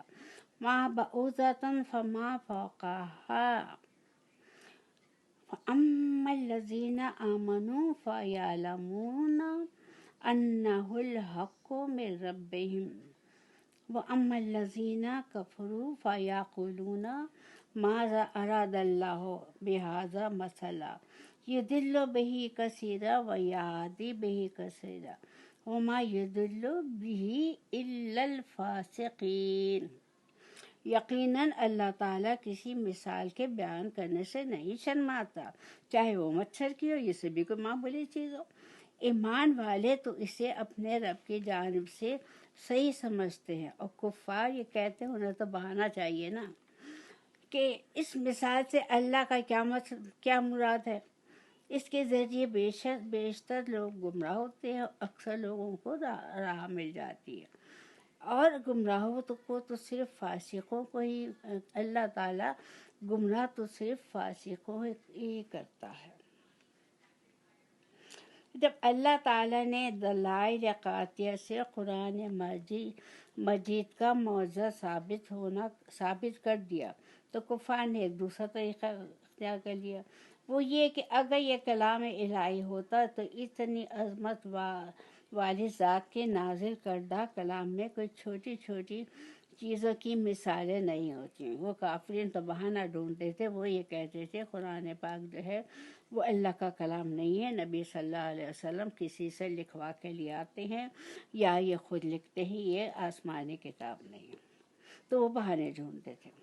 اللہ تعالیٰ نے اس کے جواب میں فرمایا کہ بات کی توضیح اور کسی حکمت بالغہ کے پیش نظر بعض دفعہ تمثیلات استعمال کیے جاتے ہیں. تمثیلات کے معنی ان کے لیے مثالیں دی جاتی ہیں کہ یہ چیز جو ہے اس مثال سے ورنہ انسان کے سمجھ میں کیسے آئے. بعض دفعہ یہ طریقہ استعمال کیا جاتا ہے اور اس کے میں کوئی حرج نہیں ہے، اس لیے اس میں حیا و حجاب بھی نہیں ہے. پھر وہ جو مچھر کے اوپر ہو یعنی پر یا بازو ہو، اس سے مراد اس مچھر سے بھی حقیقت چیز ہو سکتی ہے. فوقہ کے معنی اس سے بڑھ کر بھی ہو سکتی ہے. اس صورت میں معنی مچھر یا اس سے بڑھ کر کسی چیز کے ہوں گے. لفظ فوقہ میں دونوں مفہوم کی گنجائش ہے. پھر اللہ تعالیٰ نے فرمایا کہ اللہ تعالیٰ کی بیان کردہ مثالوں سے جو یہ مثال دیتا ہے، کبھی مچھر کی دیتا ہے، کبھی ہنبی کی دیتا ہے، اہل ایمان کے ایمان میں اضافہ ہوتا ہے اور اہل کفر کے کفر میں اضافہ ہوتا ہے. یہ سب اللہ تعالیٰ کے قانون قدرت و معیشت کے تحت ہی ہوتا ہے. جیسے قرآن نے فرمایا نوَلِّهِ مَا تَوَلَّا، سورہ نساء کی 115 کی آیت ہے، جس طرف کوئی پھرتا ہے ہم اسی طرف اس کو پھیر دیتے ہیں. اور حدیث شریف میں آیا ہے کل میسر لما خلق لہ، صحیح بخاری کی حدیث سے تفسیر سورہ لیل میں بتایا ہے. فسق اطاعت الہی سے خروج کو کہتے ہیں، یعنی کہ اطاعت الہی سے بالکل خارج ہو گیا، الگ ہو گیا، فاسق فاجر، جس کا ارتکاب عارضی اور وقتی طور پر ایک مومن سے بھی ہو سکتا ہے. غلطی ہر انسان سے ہوتی ہے، ایک مومن سے بھی غلطی ہو سکتی ہے. لیکن اس آیت میں فسق سے مراد اطاعت سے بالکل انکار ہے، نفی ہے. اطاعت یعنی کفر ہے، جیسا کہ اگلی آیت سے واضح ہے کہ اس میں مومن کے مقابلے میں کافروں والی صفت کا تذکرہ ہے. مفسرین نے احادیث کے متعلق فرمایا ہے کہ مثلا اللہ کی وہ وصیت ہے اللہ تعالیٰ کی وصیت جو اس نے اپنے اوپر اوامر بجا لانے اور نواہی سے باز رکھنے کے لیے انبیاء علیہ السلام کے ذریعے مخلوق کو دی، وہ عہد ہے اہل کتاب سے تورات میں لیا گیا تھا کہ نبی آخر الزماں صلی اللہ علیہ وسلم کے آنے کے بعد تمہارے لیے ان کی تصدیق کرنا ضروری ہے اور ان کی نبوت پر ایمان لانا ضروری ہے۔ یہ اس آیت کی تفصیل میں ہے کہ کہا اللہ تعالیٰ نے الذین ینقضون عہد اللہ من بعد میثاقہ ویقطعون، جو لوگ اللہ تعالیٰ کے مضبوط عہد کو توڑ دیتے ہیں۔ اللہ تعالیٰ نے جن چیزوں کے جوڑنے کا حکم دیا ہے، ما امر اللہ بہ ایوصلا ویفسدون فی الارض اولئک هم الخاسرون، انہیں کاٹتے ہیں اور زمین میں فساد پھیلاتے ہیں، یہی لوگ نقصان اٹھانے والے ہیں۔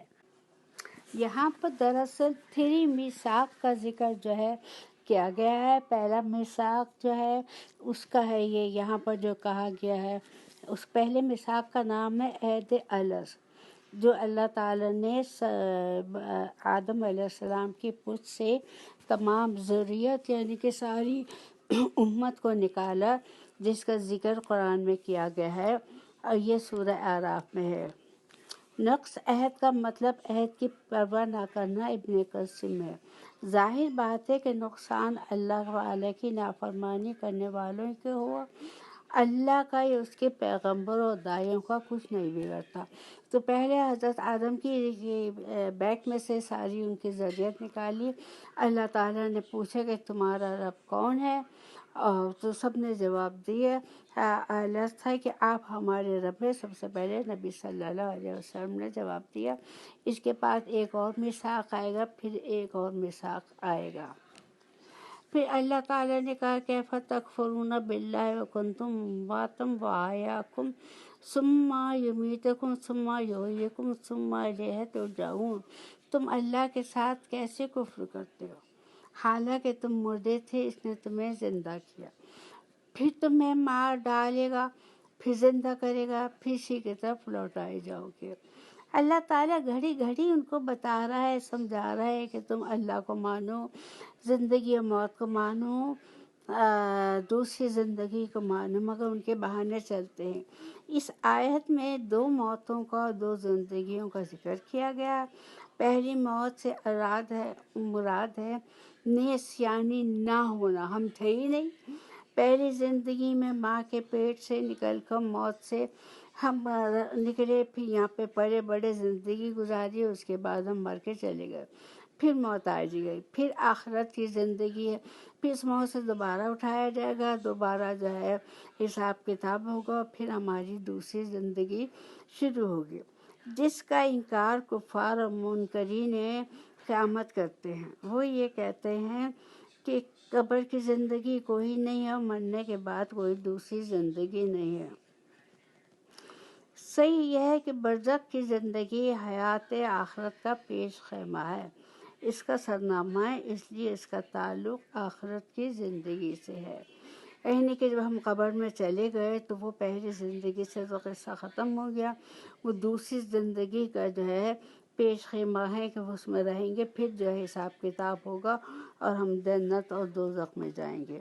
اس سے یہ استدلال لیا گیا ہے کہ زمین کی اشیاء مخلوقہ کے لیے اصل حلت ہے یہ کہ کسی چیز کی حرمت نص سے ثابت ہو، یہ فتح تقزیم میں کہا گیا۔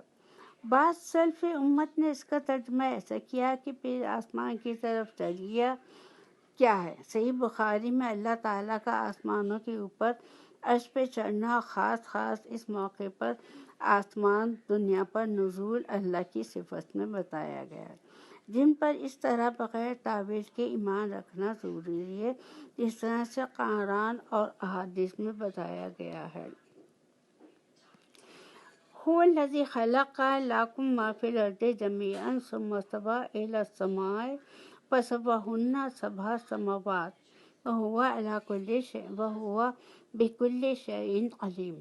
وہ اللہ جس نے تمہارے لیے زمین کی تمام چیزوں کو پیدا کیا، پھر آسمان کی طرف قصد کیا اور ان کو ٹھیک ٹھاک 7 آسمان بنایا، اور وہ ہر چیز کو جانتا ہے۔ یعنی کہ اللہ تعالیٰ ہی پیدا کرنے والا ہے ہر چیز کو۔ اب اس سے یہ معلوم ہوا کہ آسمان ایک حصی وجود اور حقیقت ہے، محض بلندی کو سما سے تعبیر نہیں کیا جا سکتا۔ دوسری بات یہ معلوم ہوئی کہ ان کی تعداد 7 ہے۔ حدیث سے پتہ چلتا ہے کہ 7 آسمان ہیں، 7 زمینیں ہیں۔ حدیث کے مطابق 2 آسمانوں کے درمیان کا فاصلہ 500 سال کی مسافت ہے۔ زمین کے بارے میں بھی سورہ طلاق میں اللہ تعالیٰ نے کہا وَمِنَ الْأَرْضِ مِثْلُهُنَّ، اور زمین بھی آسمان کی مثل ہے، یعنی کہ زمین کے بھی 7 حصے ہیں۔ اس نے زمین کی تعداد بھی 7 معلوم ہوئی تھی، جس کی تائید حدیث نبی سے ہوتی ہے کہ آپ نے فرمایا جس نے ظلماً کسی کی ایک بالغ زمین لے لی تو اللہ تعالیٰ اسے قیامت کے دن 7 زمینوں کا طوق پہنائے گا۔ اس آیت سے یہ بھی معلوم ہوتا ہے کہ آسمان سے پہلے زمین کی تخلیق ہوئی ہے، لیکن سورہ نازعات میں آسمان کے ذکر کے بعد فرمایا وَالْأَرْضَ بَعْدَ ذَلِكَ دَحَاهَا، زمین کو اس نے بعد میں بچھایا ہے۔ اس کی توجہ یہ ہوئی کہ تخلیق پہلے زمین ہی کی ہوئی تھی اور اس کے بعد جو ہے اس کو دہو صاف اور ہموار کر کے بچھایا۔ اس سے مختلف چیزیں جو آسمان کی تخلیق کے بعد عمل میں آئی۔ فتح القدیر میں یہ لکھا گیا ہے وَإِذْ قَالَ رَبُّكَ لِلْمَلَائِكَةِ إِنِّي جَاعِلٌ فِي الْأَرْضِ خَلِيفَةً قَالُوا أَتَجْعَلُ فِيهَا مَن يُفْسِدُ فِيهَا وَيَسْفِكُ الدِّمَاءَ وَنَحْنُ نُسَبِّحُ بِحَمْدِكَ وَنُقَدِّسُ لَكَ قَالَ إِنِّي أَعْلَمُ مَا لَا تَعْلَمُونَ۔ اور جب تیرے رب نے فرشتوں سے کہا کہ میں زمین میں خلیفہ بنانے والا ہوں، تو انہوں نے کہا ایسے شخص کو کیوں پیدا کرتا ہے جو زمین میں فساد کرے اور خون بہائے؟ ہم تیری تسبیح، حمد اور پاکیزگی بیان کرنے والے ہیں۔ اللہ تعالیٰ نے فرمایا جو میں جانتا ہوں وہ تم نہیں جانتے ہو۔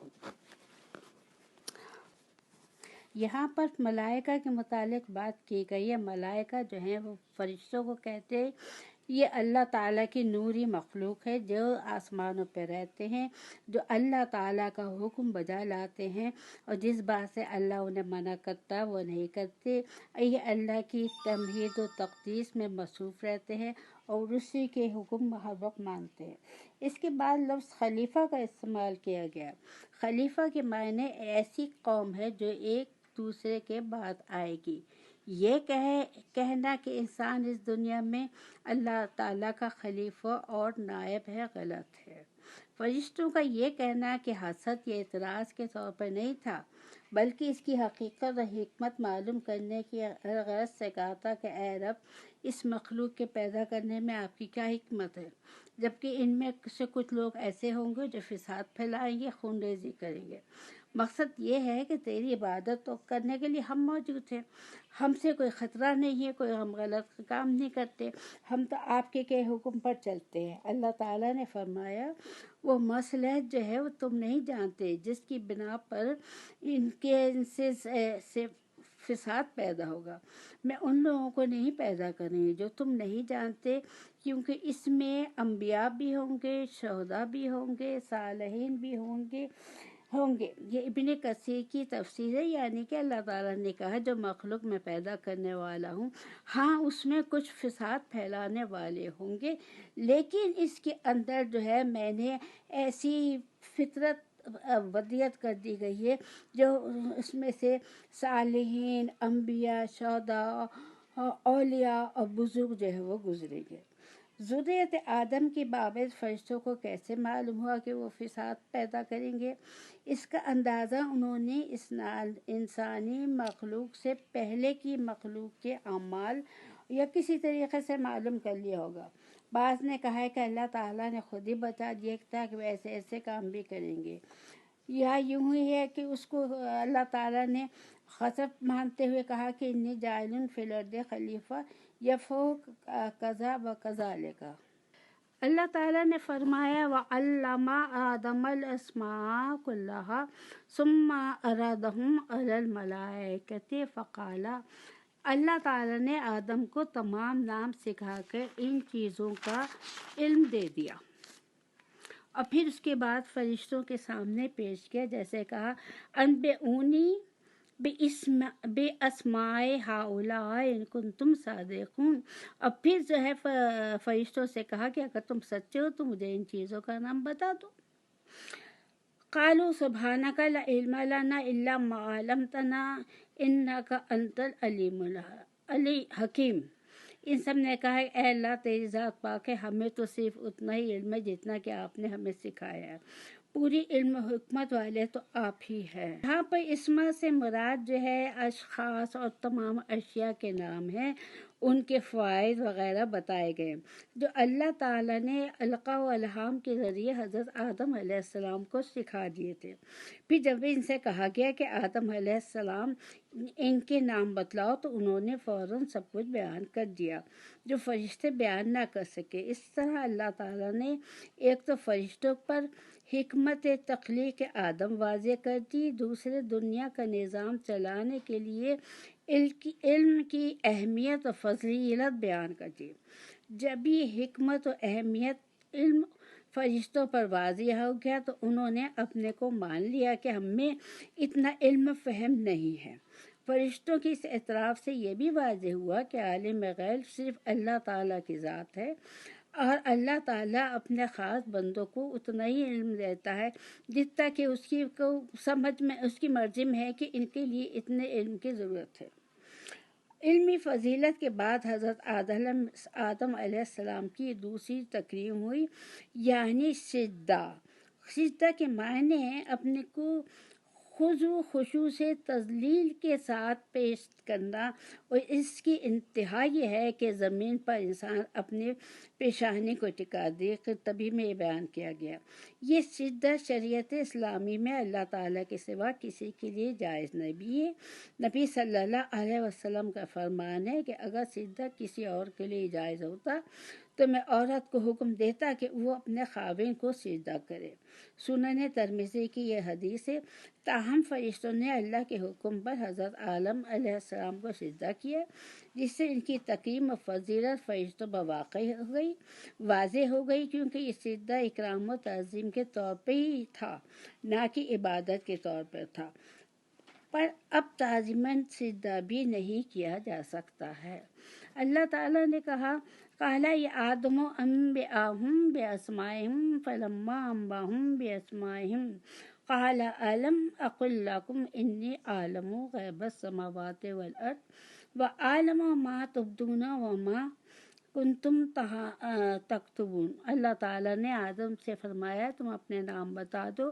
جب انہوں نے نام بتا دیے تو فرمایا کیا میں نے تمہیں نہیں کہا تھا کہ زمین اور آسمان کا علم میں ہی جانتا ہوں؟ میرے علم میں ہے کہ جو تم ظاہر کرتے ہو، جو تم چھپاتے ہو۔ وَإِذْ قُلْنَا لِلْمَلَائِكَةِ اسْجُدُوا لِآدَمَ فَسَجَدُوا إِلَّا إِبْلِيسَ، جب ہم نے فرشتوں کو کہا کہ آدم کو سجدہ کرو تو ابلیس کے سوا سب نے سجدہ کیا، اس نے انکار کیا۔ وَاسْتَكْبَرُوا وَكَانَ مِنَ الْكَافِرِينَ، تکبر کیا اور وہ کافروں میں سے ہو گیا۔